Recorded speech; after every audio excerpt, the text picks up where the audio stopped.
City holds first journalism summit. Journalists gather in Dagupan City's Children's Summit. San Beda's triumph in the quarterfinals. Cara David's visit in Dagupan City. Know the latest updates on the ongoing CSC 2018 live.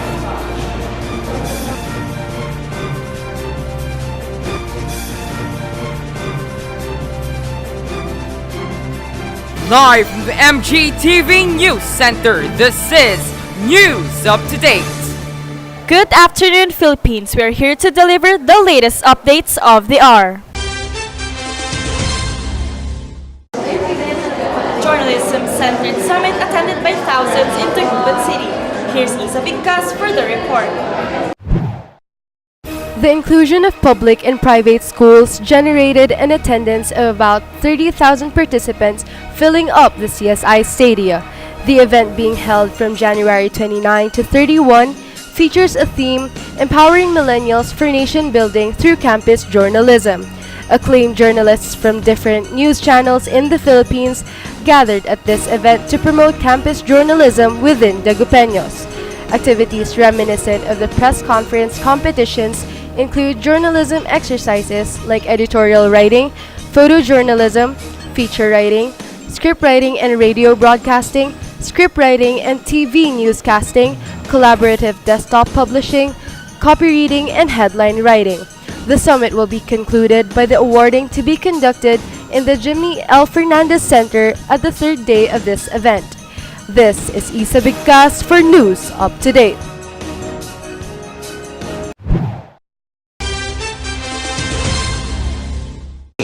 Journalists in Dagupan City gather for the third Children's Summit 2018. For more details, here's Arian Flores. From January 29 to 31, acclaimed journalists from all over their country will come to Dagupan City for the 3-day Children's Summit in Journalism. The summit committee has invited not just journalists, but esteemed broadcasters and television news personalities from all over the country. The people who are expected to attend include Presidential Communications Secretary Martin Andanar, award-winning documentarian Cara David, and many more. They are to lecture and mentor the up-and-coming campus journalists as well as showcase their talents. The summit will be held at the Jimmy L. Fernandez Center in CSI Stadia, wherein 30,000 students from the different schools of Dagupan City are expected to participate in. This is a first for the city, which in the past have hosted the Children's Summit with different themes such as health and music. This is Arian Flores for News Up to Date.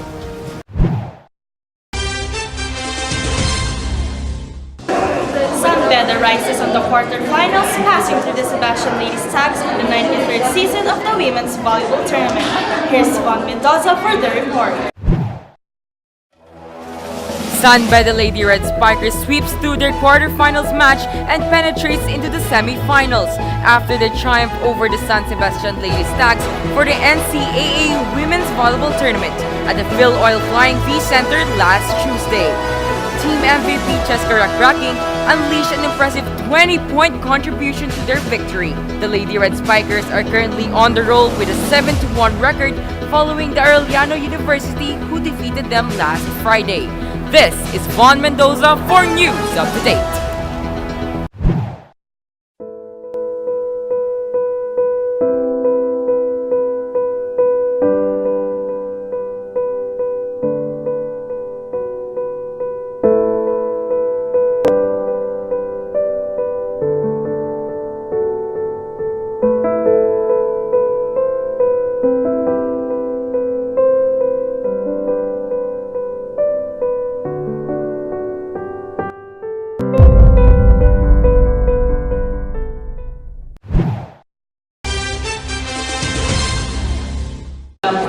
GMA Center's Cara David encourages young and bright journalists in CSI Stadia, Dagupan City. Here's Arian Flores for more information. During the first ever Journalism Summit in Dagupan City, award-winning documentarian of GMA News Center Cara David appeared and taught the students the appropriate ideals of a journalist, the importance of media, and many more. Most of the lecture, the Filipino journalist and news anchor was quick-witted, smart, and motivating. She showcased her past works and the people she had encountered through her occupation as a journalist. Throughout the time that she spoke, all of the students were clearly enraptured and inspired by her work. This is Arian Flores for News Up to Date.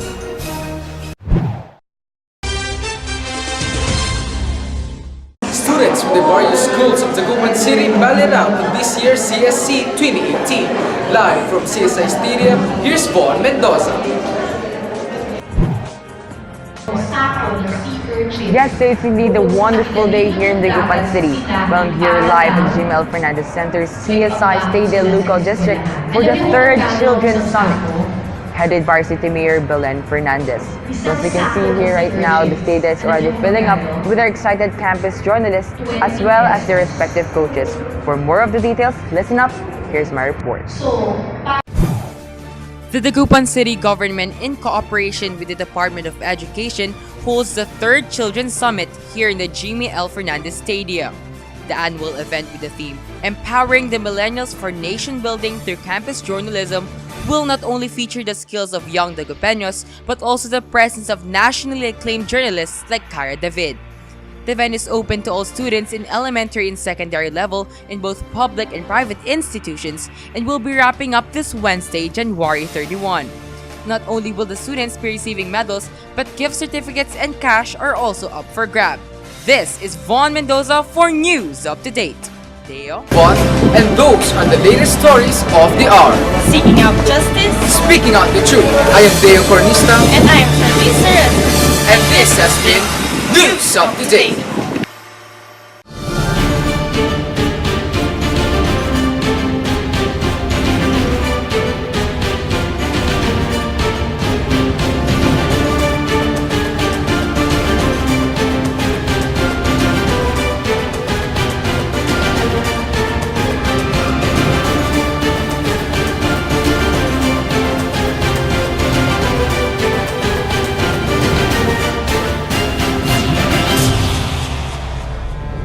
In today's headlines, 2018 Children's Summit on Journalism kicks off. Cara David Cancho emphasizes media literacy.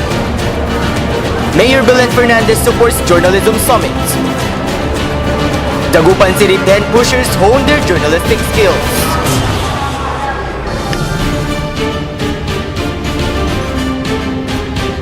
Good afternoon, Philippines. Good afternoon, Metro Dagupan. Today is Tuesday, January 13, 2018. And here's the rundown of the hottest, the latest, and up-to-the-minute news. Dagupan City holds a 3-day Children's Summit on Journalism. We have news insider Dimple Manipon live at Jimmy L. Fernandez Center in Dagupan City. Dimple? Yes, Gian, I am here at Jimmy L. Fernandez Center where the city government of Dagupan, in cooperation with Department of Education, is holding a 3-day summit on campus journalism. Dagupan City Mayor Belen Fernandez formally opens the summit together with Congressman Christopher De Venecia as one of the valued guests. Meanwhile, Congressman Christopher De Venecia inspired the young journalists during his talk on lifestyle journalism. He pointed out that the true essence of writing is to empower and inform. This is Dimple Manipon, News Insider. Gian. Thank you, Dimple. Live at Jimmy L. Fernandez Center in Dagupan City. Cara David underscores media literacy as an effective tool to empower millennials. We have News Insider Nelson Fernandez for the story. Cara David, a well-known Filipino journalist, visits Dagupan to attend the 2018 Children's Summit and shares her views on how media literacy can be an effective tool in empowering millennials. With media literacy and with journalism courses being taught at a younger age, marami tayong may educate. But pag in the future, when they do become journalists, their heart is in the right place. During the seminar, she also stressed the advantages of campus journalism and how it encourages the younger generation to read and write more, as well as how it makes them more mindful of what is happening around the world. Nelson Fernandez, News Insider. Mayor Belen Fernandez conducts a 3-day summit on campus journalism. For more details, we have News Insider Sandra Pasamor. The Gupan City Mayor Belency Fernandez holds the first ever 3-day Children's Summit on Journalism from January 29 to 31 at Jimmy L. Fernandez Center with the theme Empowering the Millennials for Nation Building through Campus Journalism. The summit, which will be facilitated by the DepEd with the school's Division Superintendent Lorna Bugayong as chairman, is open to junior and senior high school students from public and private schools and to grade 4 and 5 pupils in elementary level. The Children's Summit focuses on enhancing the skills of young journalists in any field through conducting trainings and seminars. And benefits that city can provide in any field of skills development. So I want the children to make sure that For the following 3-day summit, various activities are being held, including product gardening, digital photo contest, newscasting, radio and TV broadcasting. Zandra Pasamon, News Insider. Up next on News Insider, the Gupan City pen pushers hone their journalistic skills. More of these trending stories when we return.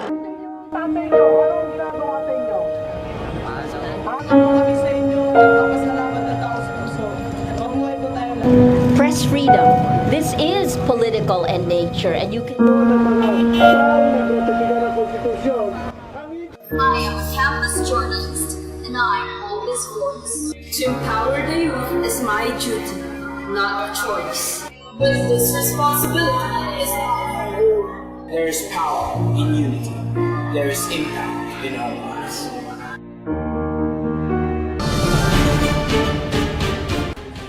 The city of Iloilo stages the grandest street dancing parade for the Nagyang Festival. We have News Insider Zandra Pasamon for this story.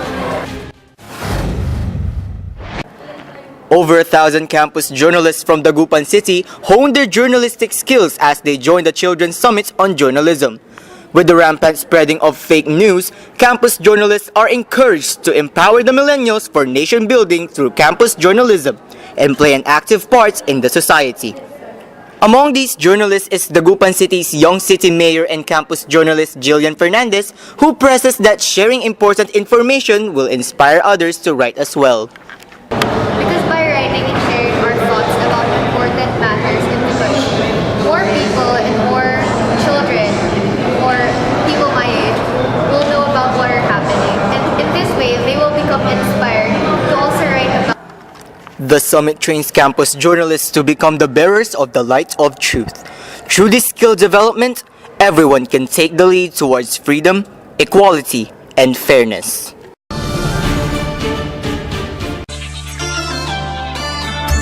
For today's weather forecast, the northeast monsoon or amihan will bring cloudy skies with scattered rain to Ilocos Region, Cordillera Administrative Region, Cagayan Valley, Aurora, and Quezon, while the rest of the country will experience partly cloudy to cloudy skies with isolated rain showers. In the Gupan City, it will be partly cloudy today, while tomorrow, January 31, a passing afternoon shower will occur. On Thursday, February 1, it will be a cloudy day and an afternoon drizzle is expected on Friday. Meanwhile, on Saturday, it will be a sunny day. Temperatures in the city will range from 31 to 32 degrees Celsius in the morning and 23 to 24 degrees Celsius at night. And those are the most explosive news here and around the globe. I am Gian Mandal. And I'm Jasmine Cleason. We deliver news that matters. This is News Insider.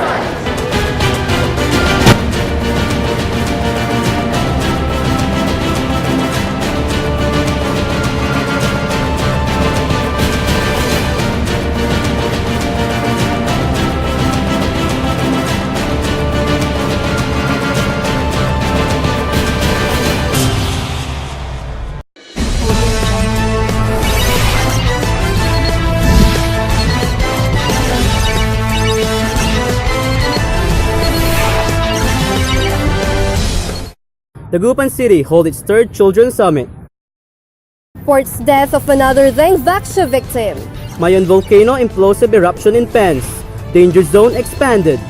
Student journalists compete as TV broadcasters in Children's Summit. Child-friendly city in action.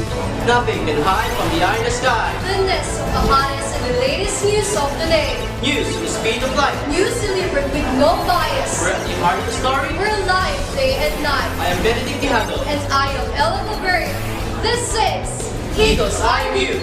Bring you the eye on the news. Today is January 30, 2018. Time checks now 4 in the afternoon. Third Children's Summit focuses on campus journalism. Here's George Sindanya for the report. Holding several activities and filling the hall with tons of goodies, the Third Children's Summit opens to the bang from January 29 to 31, 2018, with the theme Empowering the Millennials for Nation Building Through Campus Journalism. Live at the Jimmy L. Fernandez Center, CSI Stadia, we see students gathering to participate in the said 3-day event, which is headed by our very own Mayor Belen T. Fernandez. The summit is backed up by various sponsors, each having their own booths set up where participants may join their activities and try out their products. The event also highlights the battle among writers and broadcasters in the different journalism competitions, held to develop the journalism skills of the young people.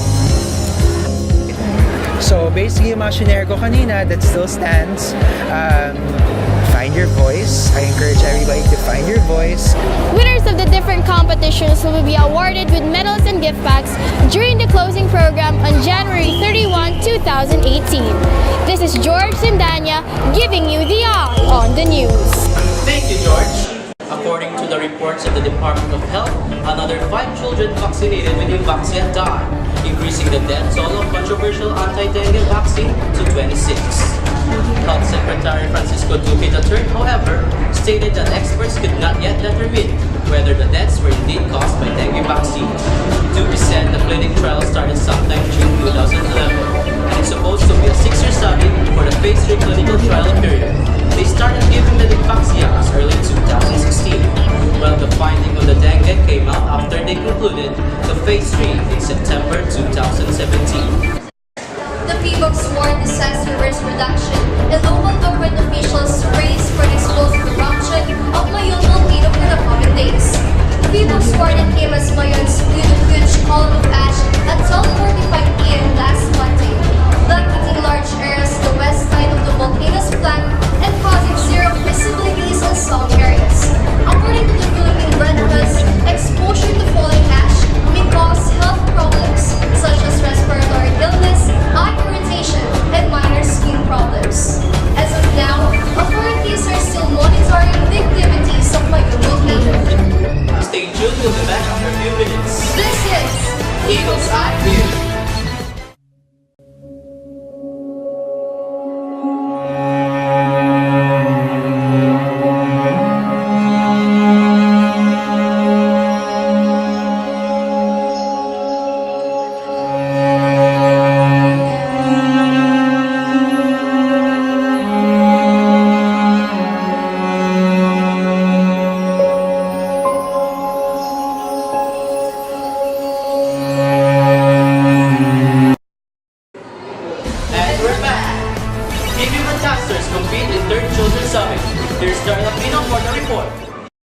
Thank you, Benedict. Students from the Gupan City joined the TV broadcasting competition regarding the 3rd Children's Summit 2018, which was held at CSI Stadia Lucao at January 2018. This theme of this year's Children's Summit, Empowering the Millennials for the Nation Building Through Campus Journalism. The competition started with Lady Vicencio, who gave a lecture for the students, journalists from different schools. News reporter of the Kabalean Channel, Danny Grace Pasa, gives tour to the students at their studio. Students don't only do this for the competition, it is also for boosting their self-confidence and mostly to have fun. This is Darl Aquino giving you the eye on the news. Child-friendly city in action. Here's Ellen Urlalas for the details. Thank you, Ella. For 3 consecutive years, the Gupan City won as the most child-friendly city all over the Philippines. The Gupan City Mayor Belen T. Fernandez, in partnership with Department of Education, the Gupan City Division, conducts this event, the Children's Summit, to discover the talents of Batang Dagupeños and also to provide fun and educational activities for them. This is Ellen Urlalas giving you the eye on the news. Thank you, Elenier. That's all we have for today. I am Benedict Quijano, And I am Ella Claveria, the voice of the nation. the preach of the people. Nothing can hide from the eye in the sky. This is Eagle's Eye View.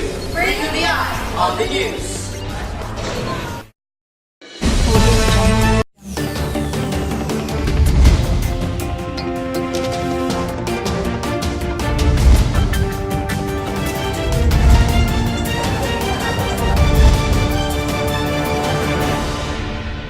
Sa ulo ng mga nagbabagang balita.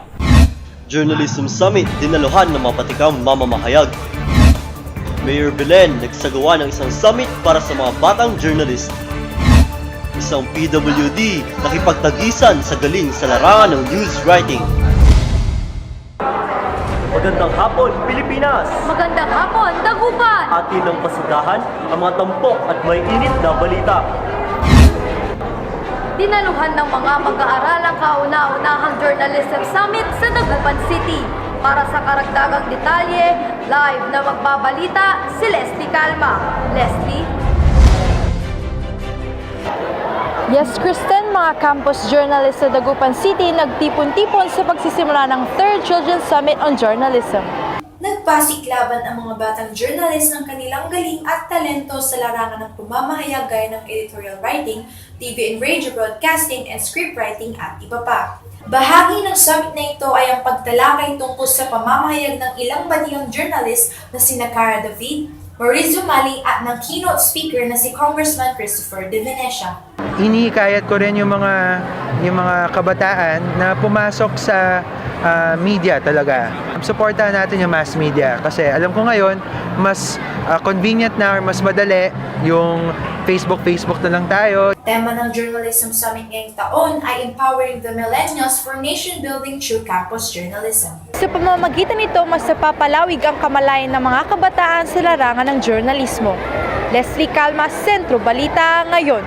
Balik sa iyo, Kristen. Maraming salamat, Leslie Calma. Dinaluhan ng mga patikang mamamahayag ang Journalism Summit. Ang balitang yan iyahatid ni Cusca Corteza. Nagbahagi ng kanilang kaalaman sa pamamahayag ang mga batutang journalist ng ating bansa. Yan ay bilang bahagi ng pagdiriwang ng Journalism Summit sa lungsod ng Dagupan. Pinangunahan ni Cara David ang isang makabulang lecture tungkol sa pagiging isang mamamahayag. Nagsilbing inspirasyon si Cara David sa mga kabataan na gusto ituloy ang kanilang pangarap sa larangan ng journalismo. Chris La Forteza, Sentro Balita Ngayon. Susunod! Isang PWD nakipagtagisan ng galing sa larangan ng news writing. Sa pagbabalik ng SBN. Cyberbullying, pornografiya, at fake news. Iwasan ang lintas sa lipunan. Ang pagbabago, sinimulan ko, ituloy natin dire-diretso. Ang pagbabago, sinimulan ko, ituloy natin dire-diretso.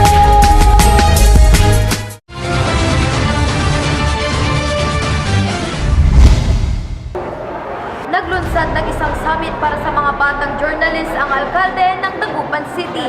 Ang balita iyahatid ni Chester Ferrer. Pinangunahan ni Mayor Belen ang pagsasagawa ng Journalism Summit ngayong taon. Inilunsad ang summit ito para sa mga batang journalist na naghahangad na maging isang batikang mamamahayag. Positive news to invite investors to come in. Layo ni Mayor Belen sa Journalism Summit na ito, nahubugin ng talento at kakayahan ng mga batang journalist sa lungsod ng Dagupan. Chester Ferrer, Sentro Balita Ngayon. At tampok ngayon, nakipagtagisan ang isang PWD sa larangan ng news writing.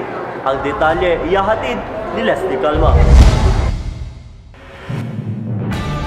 Nagtagisan ang mga mag-aaral sa larangan ng pamamahayag mula sa pampubliko at pribadong paaralan sa lungsod ng Dagupan.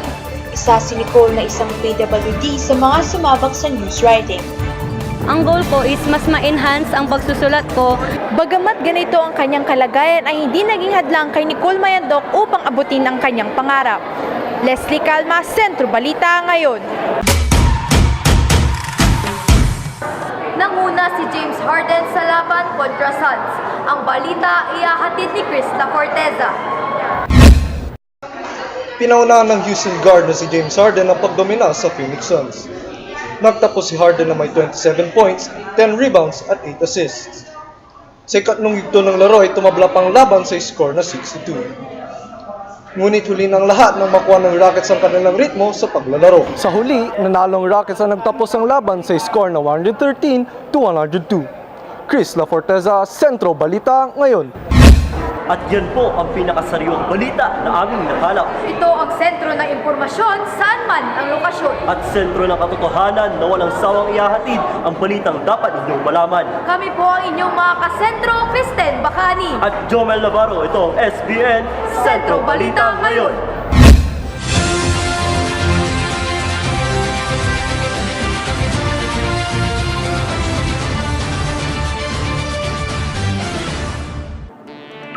Mula sa impilan ng Sikla Broadcasting Network, makakasama ninyo sa paghahatid ng may init at pinakasariwang mga balita. Narito na ang Siklab Balita. Hapong kay ganda lungsod ng Dagupan. Ngayon ay araw ng Martes, ika-30 ng Enero, 2018. Ako si Chris Martyr. At ako naman si Hazel Garcia. At narito na ang Siklab Balita. Para sa balitang pambansa, ikatlong selebrasyon ng Children's Summit sa Dagupan City. Narito si Eliza Villanueva para sa Kabuuang Ulat. Eliza, pasok! Kamakailan lang, inumpisahan na ang ikatlong selebrasyon ng Children's Summit sa Dagupan City, Pangasinan. Ito ay pinangunahan ng nasabing lungsod na si Mayor Belen T. Fernandez. Ang Children's Summit ay sumisentro sa journalism, kung saan nalilinang ang kakayahan ng mga kabataan sa pagsulat at pagsasalita. Ginanap naman ngayon ang iba't ibang seminar at workshop na pinangunahan ng iba't ibang kilalang personalidad sa industriya ng news at broadcasting. Pangungunahan naman ni Mr. Aristotle Liwanag para sa Collaborative Desktop Publishing at Mr. Al Mendoza para sa Sports Writing bukas. Eliza Villanueva, Sumisiklab! Para naman sa tampok na balita ngayong araw, Batang Dagupeño, nakisiya sa 3rd Children's Summit para sa live report. Narito naghahatid si RJ Rivera. Kasalukuyang ginaganap ngayon ang 3rd Children's Summit sa CSI Stage Lucao. Ito'y dinadaluhan ng mga estudyante mula sa iba't ibang antas ng pampubliko at pribadong paaralan sa lungsod ng Dagupan. Layunin ng programang ito na mapasaya at may pakita ang mga natatagong talento ng mga kabataan ngayon. Para naman sa balitang lokal, 3rd Children's Summit opisyal nang nagsimula. Para sa karagdagang impormasyon, narito si Althea Rustia. Althea? Kahapon, January 29, 2018, inumpisahan ang ikatlong Children's Summit dito sa Dagupan. Bawat mag-aaral ng pampubliko at pribadong paaralan ay nakidalo sa unang araw na ikatlong Children's Summit para pakinggan at matuto sa mga panauhing may sapat na kaalaman patungkol sa journalism tulad ni Christopher De Venecia, Cara David, Lady Vicencio at iba pa. Nagbigay din ng mensahe sina Jillian Madison Fernandez, ang Young City Mayor sa programang Manlingkorya Kalangwaran, pati na rin si Agnes P. Bacuga. Samantala, ngayon ay ginaganap ang paligsahan patungkol sa TV at radio broadcasting, editorial cartooning at photojournalism. Bukas naman ay gaganapin ang anunsyo ng mga nanguna sa bawat kompetisyon. Ako si Althea Rustia, Siklab. Grabe ang dami ng tao sa CSI. Oo nga, Chris. Sobrang daming tao. Kasama na rin doon ang kanilang mga magulang at guro. Sa mga tao dyan, lalo na sa mga estudyante, mag-ingat po kayo. Oo, tama.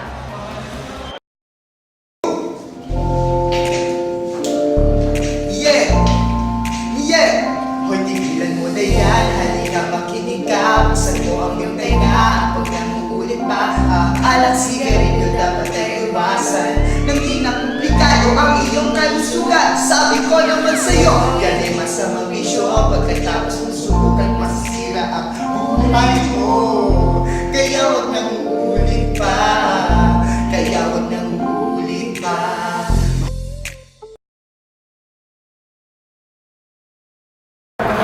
Muling nagbabalik ang Siklab Balita.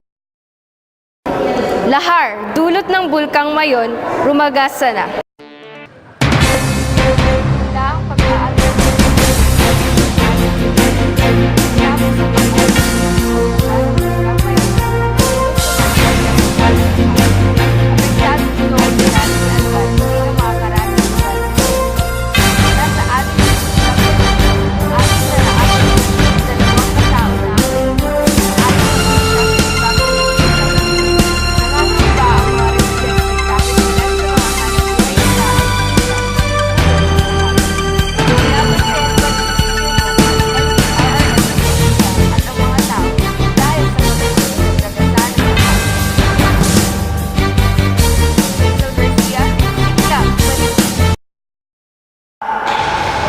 Tenorio at Aguilar ng Barangay Ginebra, nanguna kontra sa San Miguel.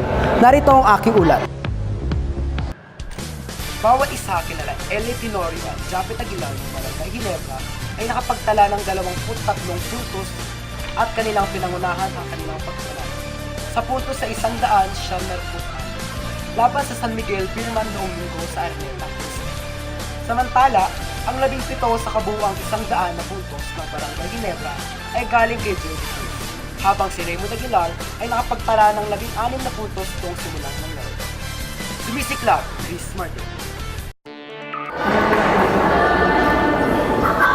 Yan ang mga sumisiklab na balitang aming nakalap. Muli, kami ang inyong lingkod na maghahatid ng maiinit at nagbabagang mga balita.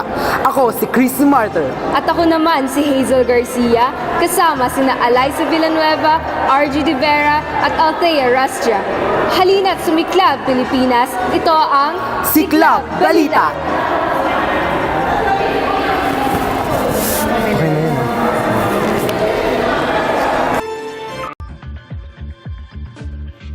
Magandang hapon mga kabalitan. Ako si Alex Soto. At ako naman si Nicole Rabago. Maghahatid sa inyo ng sariwa at umatikabong balita.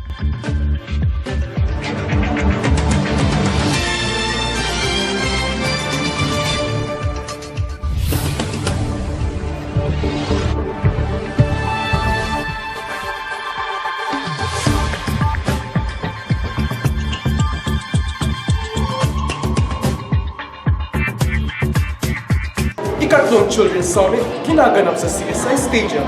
Para sa karagdagang impormasyon, narito si Jermaine Amboyo. Gaganapin sa lungsod ng Dagupan ang kauna-unahang Children's Summit ng pamamahayag mula ika-29 ng Enero at magtatapos ang ika-31 ng parehong buwan na gaganapin sa Jimmy L. Fernandez Center CSI Stadium sa nasabing lungsod.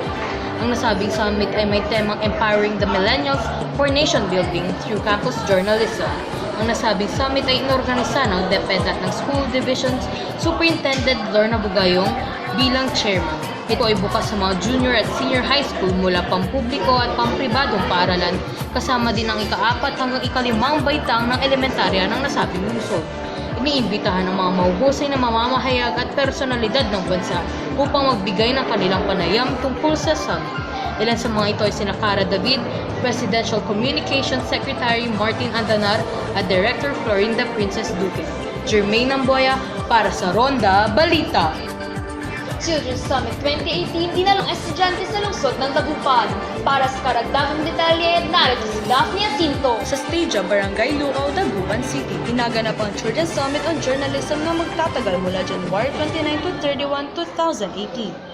Inaasahang hihigit 30,000 estudyante mula sa iba't ibang eskwelahan ng Dagupan City ang dadalo. Ang programa na may temang Empowering Millennials for Nation Building through Campus Journalism ay magiging tampok sa kasaysayan sapagkat ito pa lamang ang may pinakamaraming kalahok, pati tagapagsalita mula sa buong bansa at panglokal na media. Si City Mayor Belente Fernandez ang nagtaguyod upang may patupad ang proyektong ito at mahasa ang kakayahan ng mga estudyante sa pagiging isang journalist. Daphne Jacinto para sa Ronda Balita. Susunod, Bulkang Mayon muling nag-alboroto. Live update sa CSC 2018, alamin! Sa araw-araw, kailangan bang ngumiti? Kaya pa bang ipilit ang mga damdaming masasakit? Kahit alam ko sa sarili kong, kailangan kong magkunwari. Pwede pa bang takasan na ganitong klaseng kalungkutan? Tama na! Ayon kay Senator Risa Hontiveros, ang Pilipinas ang may pinakamataas na bilang ng tao na may depresyon sa Timog Silagang Asya. Huwag silang husgahan. Atin sila'y pakinggan at hikayatin ang nakararami na sila'y pagtuunan ng pansin.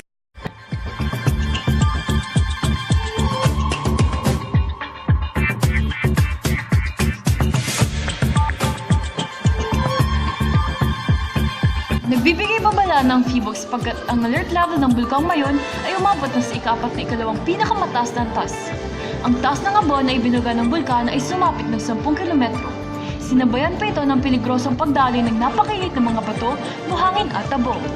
Pinaghahanda na rin ng mga otoridad ang posibleng mapanganib na pagsabog ng bulkan sa loob ng ilang araw matapos itong magpakita ng aktibidad noong mga nakaraang linggo.